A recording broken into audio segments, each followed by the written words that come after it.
Olá, turma! E aí, tudo bem com vocês? Como vocês estão? Tudo bem? Então, 8º ano, né? Vê só, minha turma do 8º ano, quero dizer o seguinte a vocês, tá?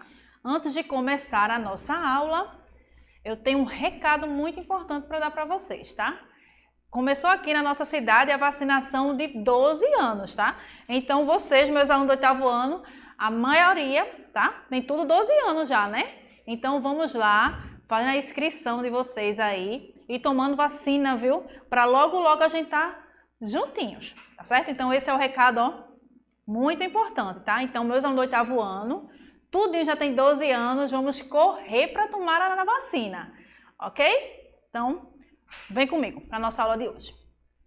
Princípio da contagem, né? Ó, aplicando a ideia de multiplicação no princípio da contagem. Vamos lá? A análise combinatória é a matéria que desenvolve métodos para fazer a contagem com eficiência.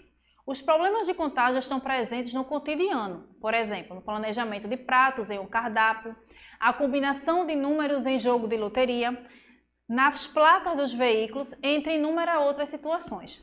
Podemos determinar o número de combinações através do princípio fundamental da contagem, através da multiplicação entre todas as possibilidades possíveis apresentadas na situação.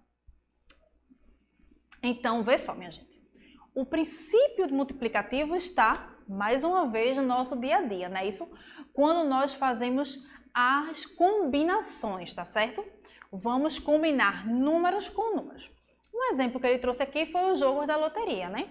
Que é muito comum, principalmente chegando agora, né? O final do ano, e todo mundo querendo ganhar na Mega Sena. Então, vai lá e vai fazendo aquelas combinações daqueles números. Então, essas combinações nós chamamos de probabilidade, tá certo? Princípio da contagem. Nós vamos combinando os números. Outra forma de combinação também é a combinação do nosso dia a dia, das nossas roupas que nós usamos, não é verdade? Então, usar as roupas sem repetir nenhuma, mas sem ligar para cores, também é uma possibilidade, tá? Então, quando nós usamos o princípio multiplicativo, quando nós usamos a multiplicação, nós não corremos risco de repetir. Outro exemplo também que eu trouxe aqui para vocês é o exemplo de um restaurante, né? Onde você ali vai no self-service, por exemplo, onde você tem uma bancada de combinações para vocês fazerem, então, ou seja, vocês estão combinando, né? Ou seja, eu posso fazer um prato diferente do seu e você teve as mesmas possibilidades, né? Mas aí cada um pode fazer um prato diferente, tá ok? De maneiras diferentes, ok? Exemplo 1. Por exemplo, vamos supor que Paulo tenha separado 5 camisetas, 3 calças, 3 pares de meias, 2 pares de tênis, pensando em ir à festa de aniversário de seu primo. De quantas maneiras possíveis Paulo poderá se vestir? Então, minha gente, veja só. Quando eu falo a você de quantas maneiras possíveis Paulo pode se vestir, não vai usar a paleta de cores, tá? Pode ser aí qualquer cor, sem usar uma cor que combina com a outra. Vamos usar apenas as possibilidades possíveis que ele pode se vestir de maneira diferente, tá? Quando fala na matemática em maneiras diferentes, eu posso usar o seguinte, ó, eu posso usar a camisa, a calça e um tênis, a mesma camisa, a mesma calça e um tênis de outra cor. Ou seja, na matemática nós contamos assim, ou seja, eu já estou usando uma roupa diferente. Isso na matemática, tá? Então, se eu tenho 3 sapatos diferentes, então vai contar que eu estou vestida de 3 maneiras diferentes, sem repetir, tá ok? Então, isso nós vamos usar o princípio multiplicativo, tá ok? Ou seja, eu vou pegar toda a quantidade de roupa que ele tem e vou multiplicar. Vamos ver como?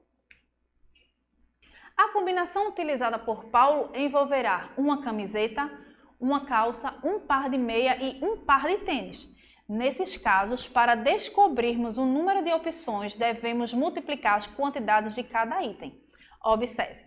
Então, ó, eu vou pegar aqui todas as quantidades que ele tem, tá certo? Todas as quantidades que ele tem.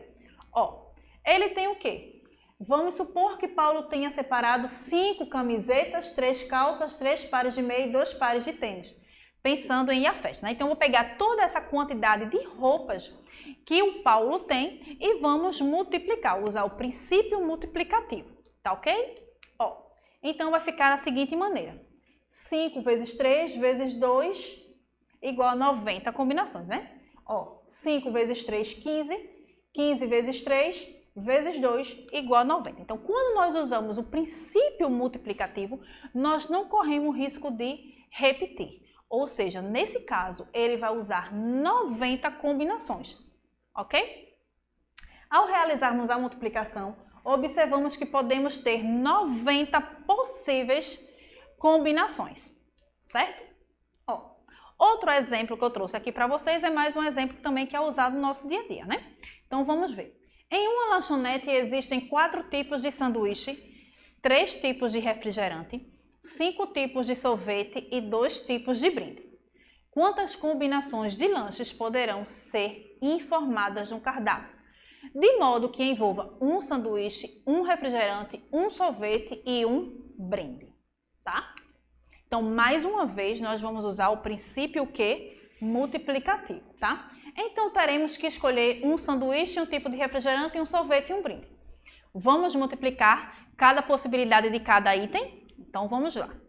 Então, aqui eu vou ter, ó,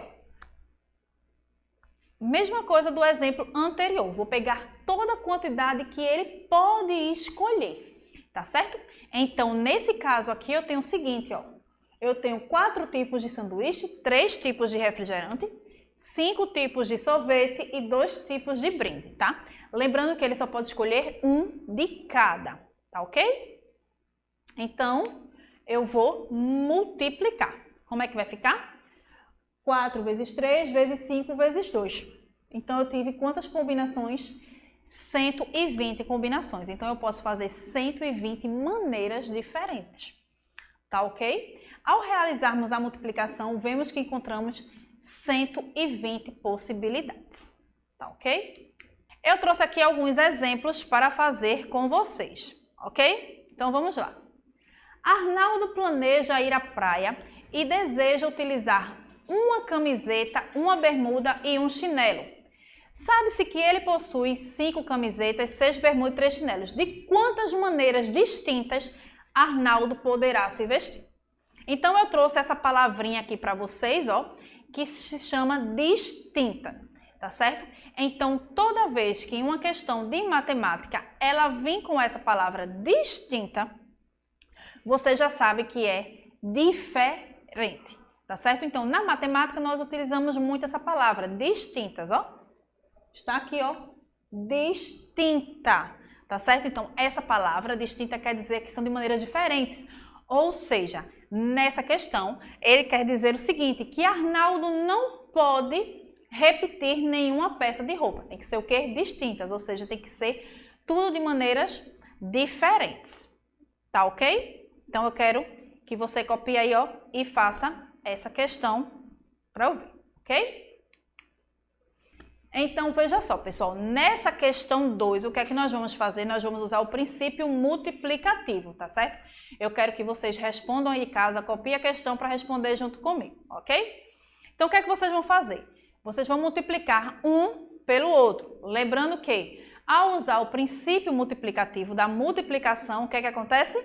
Nós não repetimos, tá? Então, vamos lá. Ó. O que é que eu quero que vocês façam? Num restaurante são oferecidos 4 tipos de carne. Então, você vai multiplicar. 4 vezes quem? 5. 5 vezes quem? 8. E 8 vezes quanto? 6, tá? De quantas maneiras diferentes? Vê só. Nessa questão, ele já não trouxe a palavra distinta, né? Ele já usou a palavra diferente, tá? Então, é isso que eu quero mostrar para vocês. Que tem questões que vai trazer a palavra diferente e outra vai trazer a palavra distintas. Por isso, naquele nosso primeiro exemplo, eu coloquei o nome distintos. Tá certo? Então, distinto significa o quê? Diferente.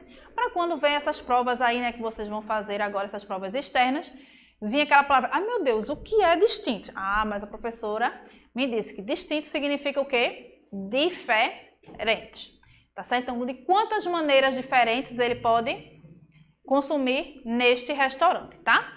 Lembrando que ele só pode escolher o quê? Um tipo de carne, uma massa, uma salada e uma sobremesa, tá? Então, você vai multiplicar 4 vezes 5 vezes 8 e vezes 6, ok? Na questão 3, né? Mais uma questão que envolve aí, ó, a lanchonete. Então, vamos ver. Numa lanchonete, o lanche é composto por 3 partes: pão, molho e recheio. Se essa lanchonete oferece a seus clientes 2 opções de pão, 3 de molho e 4 de recheio, a quantidade de lanches distintos, ó, mais uma vez, mostrando aqui é o nome distintos, que ela pode oferecer a 2 pessoas que comam 2 lanches completamente distintos, ou seja, então nesse caso aqui, né, um exemplo, vai eu e um colega para o shopping lanchar, né, ou seja, então o meu lanche tem que ser diferente do dele, mesmo a gente estando na mesma lanchonete, tá? Isso é muito comum acontecer com a gente no dia a dia, né? Eu não vou fazer o comercial, né? Mas quando chega em determinada lanchonete, assim, você só pode escolher, tem 4 molhos, mas você só pode escolher 2. Não já aconteceu isso com vocês? Então, você só pode escolher o quê? Tem 4, mas você só pode escolher 2, ou seja, ali você já está fazendo uma combinação, já está usando a combinatória, né? Pronto, diferente de uma pessoa que for comigo, eu posso escolher 2 molhos e ela também escolher 2 molhos diferentes do meu, ou apenas um molho diferente, ou seja, já estamos usando a combinação, ou seja, mais uma vez, o meu lanche é diferente dela, entendeu? Então, tudo isso que nós fazemos escolhas, até quando a gente chega em uma loja de uma roupa, for comprar uma blusa, e eu tenho uma blusa preta e uma blusa azul, tá? Ou seja, eu tenho 2 opções de compra, ou eu vou comprar a preta, ou eu vou comprar a azul, ou seja, eu estou fazendo uma combinação. Né? Eu tenho quantas possibilidades? Eu tenho quantas possibilidades? 2 possibilidades, tá bem? E eu quero uma moeda. Alguém aqui tem uma moeda para me emprestar? Uma moeda? Vê só. Eu ia falar logo no começo da aula, mas eu fui dar o recadinho da vacina, terminei esquecendo. Uma moeda aqui, o pessoal da produção vai preparar uma moeda aqui para mim. E como vocês estão fazendo, né, as provas externas, ó, ele me deu uma moeda de 25 centavos. Acho que eu vou levar essa moeda para mim, né? Ó, né? Vê só, pessoal. Eu pergunto a vocês o seguinte. Dentro dessa minha moeda, que já que nossa aula é de possibilidades, não é isso? Eu tenho aqui quantas opções de dar cara e de dar coroa? Vocês sabem me dizer? Eu só tenho apenas quantas possibilidades? 2, não é isso? Ou vai dar cara ou vai dar o quê? Coroa, não é isso? Ou seja, eu tenho 50% para dar cara e 50% para dar coroa, não é verdade? Mas eu quero dizer aqui aos meus alunos o seguinte, eu estava dando aula na escola agora, né? Já estamos nos aulões do SAEB, e eles não sabiam o que era cara e o que era coroa. E aí? E você de casa, sabe o que é cara e o que é coroa? Ou você foi a vida toda também enganado? Também eu quero saber do pessoal aqui da produção, vocês sabem o que é cara e coroa. Vê só, pessoal, cara é o quê? É o homem ou é o valor da moeda? Vou dar um exemplo para vocês. Não sei se já aconteceu com vocês, de vocês estar andando na rua e você vê uma pessoa de costa, né? E você diz assim, olha, fulano. Aí você dá uma carreirinha, né? Vai lá e bate no ombro. Quando ele olha, aí você, eita, desculpa, moça, eu pensei que era um amigo meu. Já aconteceu isso com vocês? Porque comigo acontece, né? Eu já parei de bater no corpo pensando que era algum colega. Ou seja, ele teve que olhar para mim para eu ver a cara dele para eu saber se era a pessoa que eu estava procurando ou não, não é verdade? Então, mesma coisa acontece com as moedas, a cara da moeda, né? Então, a cara dessa minha moeda aqui é quem? É 25, ou seja, o valor dela, tá? O valor da moeda é que é a cara. Coroa é o coroa mesmo que está atrás, tá certo? Vê só, pessoal, quero dizer isso para vocês, por quê? Porque foi uma questão que eu estava resolvendo com os alunos e tinha a questão de cara e coroa. E vocês acreditam, 100% erraram, não sabia o que era cara e o que era coroa. E teve um que duvidou de mim, viu? Foi procurar no Google, mas vocês acreditam nisso? Vê só, antigamente, eu acho que no tempo dos pais de vocês, né? Não é muito antigamente não, até porque é no meu tempo também, viu, minha gente? Então vamos com calma. As moedas eram todas iguais, ou seja, todas iguais como? Não tinha diferença de cores. Hoje em dia, nós temos a diferença da moeda de 5 para a moeda de 10 centavos, de 25, de 50 e de R$1. Concorda? As moedas hoje em dia são diferentes, consegue só de visualizar a gente vê, né? Que é a de 25, tem outra de 25, que é uma pratinha, que é cor de prata, mas já é no formato diferente, né? E antigamente, as moedas eram todas do mesmo padrão. Para a gente saber que moeda era aquela, a gente tem que pegar a moeda e olhar para onde? Para a cara da moeda e saber o valor. Tá certo, pessoal? Então, olha, preste bastante atenção, vocês não vão mais errar de cara e coroa. Será que aqueles juízes de futebol, quando vai chamar os jogadores, o capitão, de um lado e do outro, quando ele vai fazer assim, né? E coloca para saber qual é o time que vai começar a partir, será que ele sabe o que é cara e coroa? Às vezes eu fico me perguntando em casa, viu? Mas você aí, ó, pega papai, mamãe, você sabe o que é cara e o que é coroa? Ó, vai lá e confirma, tá? Nunca mais vocês vão esquecer. Cara é a cara da moeda, o valor, ok? Nossa cara, ok? Nosso rosto, ó. Cara é onde tem o valor. Vocês nunca mais vão esquecer. Esses 25 centavos aqui, eu acho que eu vou devolver, né? Por uma moeda de R$1, ó. Então, vamos lá, ok? Sentido? Certinho? Pronto. Quantas possibilidades eu tenho aqui de dar cara e da coroa? 50%. Porque eu tenho quantas possibilidades? 2. Não é isso? Ou vai dar cara ou vai dar o quê? Coroa. Tá certo? Então, aqui, ó, mais um assunto de possibilidades e de probabilidades. Tá ok? E você aí de casa, não esqueçam, hein? 12 anos, chegou a hora de tomar a vacina. Então, eu creio que todos os meus alunos de 8º ano já vão se vacinar. Tá ok? Então, essa foi a nossa aula de hoje, ok? Espero que tenham todos entendido, ok? Beijinho, tchau!